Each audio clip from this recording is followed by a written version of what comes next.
Lorenzo Insigne va filer libre en MLS à Toronto, Kostas Manolas a été cédé cet hiver à l'Olympiakos et rentré au pays. Le premier, c'est le visage du Napoli depuis le départ de Marek Hamšík, c'est le capitaine, le successeur, celui que personne ne voulait voir partir. Le second, c'est celui qui aurait dû remplacer Raúl Albiol, celui à qui on a donné un gros salaire d'entrée parce qu'il est arrivé avec une excellente réputation en 2019. Sa signature avait une signification forte, pour le Napoli c'est un gros coup. Le grec était très courtisé, en levant sa clause libératoire, en convainquant le joueur de lier son avenir au projet, le Napoli frappait fort. Et pourtant, 2 ans et demi après sa signature, malgré sa réputation, malgré les certitudes qui l'entouraient, Manolas quitte Naples, quitte l'Italie, la Serie A quasi gratuitement.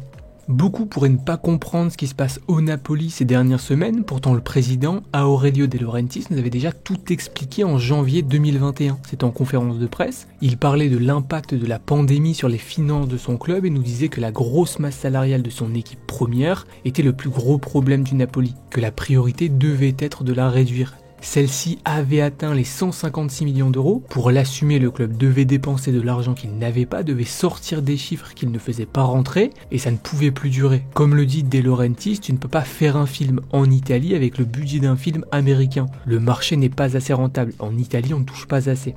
Il avait été trop optimiste par le passé, avait accepté d'investir en pensant que la crise ne durerait pas, et le payait très cher.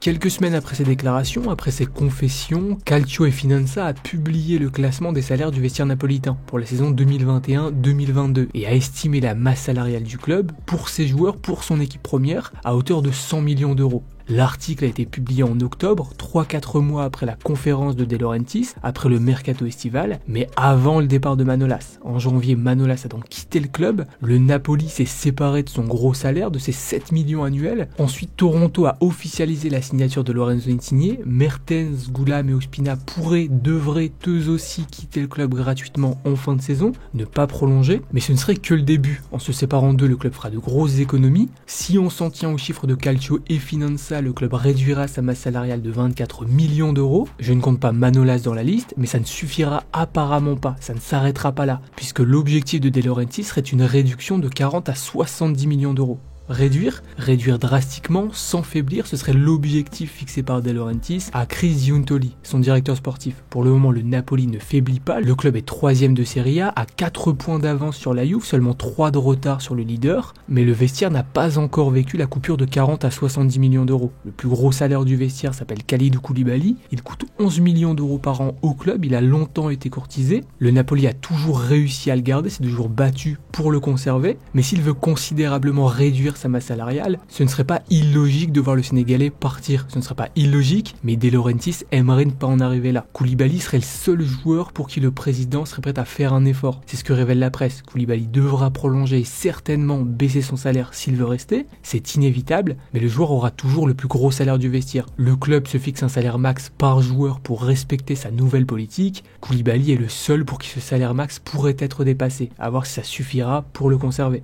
Faut dire que le Sénégalais est encore très courtisé, a encore une très belle cote sur le marché. Son contrat est court, donc pas mal de clubs en Europe aimeraient en profiter, aimeraient ne pas rater cette occasion et seraient prêts à lui proposer un salaire confortable pour le récupérer. C'est par exemple le cas du FC Barcelone. Les Catalans n'ont pas encore réussi à prolonger Araujo, un profil similaire, et ils surveilleraient de très près la situation de Koulibaly. Ils sont aussi sur Aspi et Christensen de Chelsea. Apparemment les deux joueurs seraient très proches d'arriver libres cet été, mais les profils sont différents. De son côté, De Laurentiis recherche de nouveaux partenaires sur le marché américain, veut absolument augmenter les revenus du Napoli et conserver Koulibaly, garder une équipe compétitive, mais ce sera compliqué. Pour ça qu'il garde un œil sur le marché, sont déjà des défenseurs centraux, se préparent. Si Koulibaly décide de partir, il veut un plan B. Information importante, aussi, pas mal de joueurs du Barça intéresseraient le Napoli. Dans la presse, on a cité le cas de Riqui Puig, celui de Memphis Depay, et perso, j'ai pensé à Pjanic, que Spalletti a eu à la Roma. J'en avais parlé dans ma vidéo sur Brozovic.